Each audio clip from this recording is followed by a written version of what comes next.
Assalamualaikum warahmatullahi wabarakatuh. Berjumpa kembali dengan Ustazah Indah dari SDIT Al-Aulia 2 Balikpapan.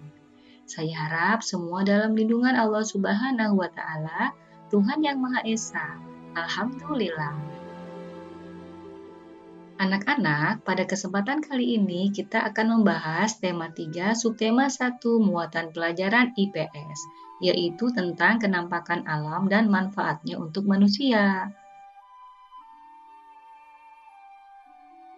Nah, tujuan pembelajaran kita adalah dengan mengetahui bentuk bentang alam yang ada, kita dapat mengetahui dan memanfaatkan sumber daya alam yang tersedia di tempat tersebut untuk kesejahteraan masyarakat. Di depan kalian ada sebuah peta Indonesia. Dalam peta itu ada warna hijau yang menunjukkan adanya dataran rendah, sedangkan warna kuning menunjukkan adanya dataran tinggi. Nah, alangkah indahnya alam negeri kita Indonesia ini. Bagaimanakah kenampakan alam di kabupaten atau kota tempat kalian tinggal? Apakah yang kalian ketahui tentang kenampakan alam tersebut? Ya, kenampakan alam adalah segala sesuatu yang ada di alam dan terbentuk oleh peristiwa alam. Kenampakan alam yang dapat kita lihat adalah yang ada di permukaan bumi. Mari kita bahas beberapa kenampakan alam yang mendominasi pada kepulauan Indonesia. Yang pertama adalah pantai. Pantai adalah perbatasan antara daratan dan lautan. Pantai terbentuk antara lain karena mendapatkan pengaruh dari gerakan air laut seperti gelombang pasang surut dan arus. Oleh sebab itu, pantai ada yang landai dan ada juga yang terjal. Masyarakat dapat memanfaatkan pantai yang landai untuk beberapa hal seperti tempat rekreasi atau wisata, pelabuhan barang, pelabuhan penumpang antar pulau atau benua, tempat budidaya ikan air tawar atau tambak, perkampungan nelayan dan petani rumput laut maupun petani mutiara.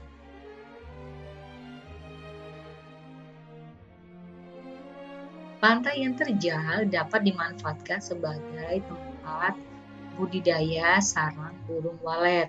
Nah, anak-anak, sebagai negara kepulauan yang mempunyai garis pantai sepanjang 81.000 km, Indonesia merupakan negara yang sangat kaya akan sumber daya alam yang berasal dari lautan.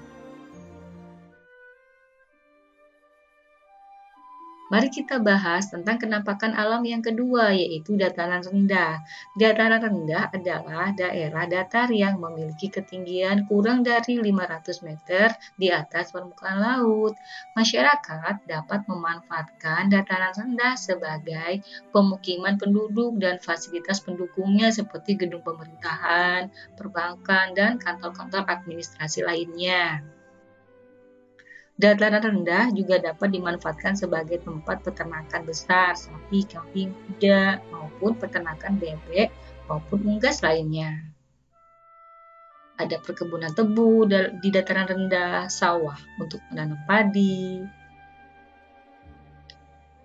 Nah, anak-anak, mari kita bahas tentang kenampakan alam yang ketiga, yaitu dataran tinggi. Apa itu? Dataran tinggi adalah daerah datar yang memiliki ketinggian lebih dari 500 meter di atas permukaan laut. Nah, karena tinggi, maka udara di daerah dataran tinggi sangat sejuk dan dingin. Terbentuknya dataran tinggi karena desakan tenaga dari dalam bumi atau tenaga tektonik. Apa yang dapat dimanfaatkan oleh masyarakat di dataran tinggi?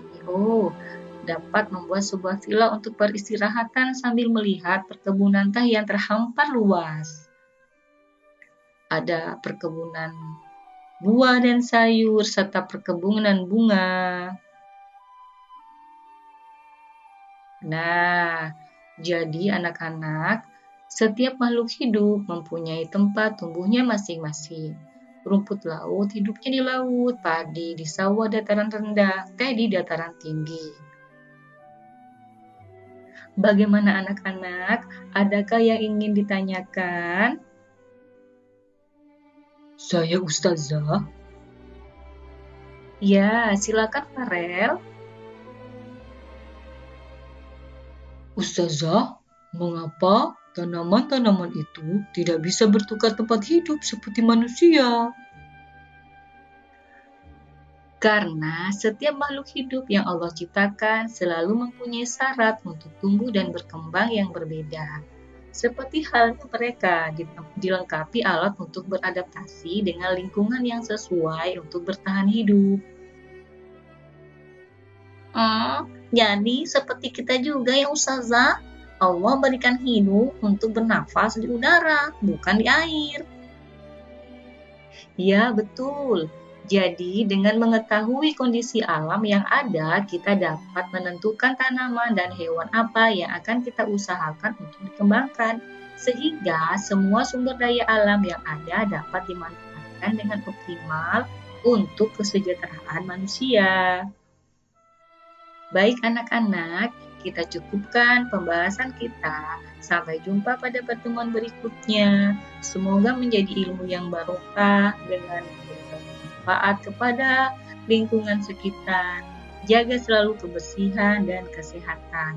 Gunakan masker saat keluar, rajin cuci tangan saat pulang ke rumah, dan sebaiknya jaga jarak dengan tetap di rumah saja. Ustazah akhiri, wassalamualaikum warahmatullahi wabarakatuh.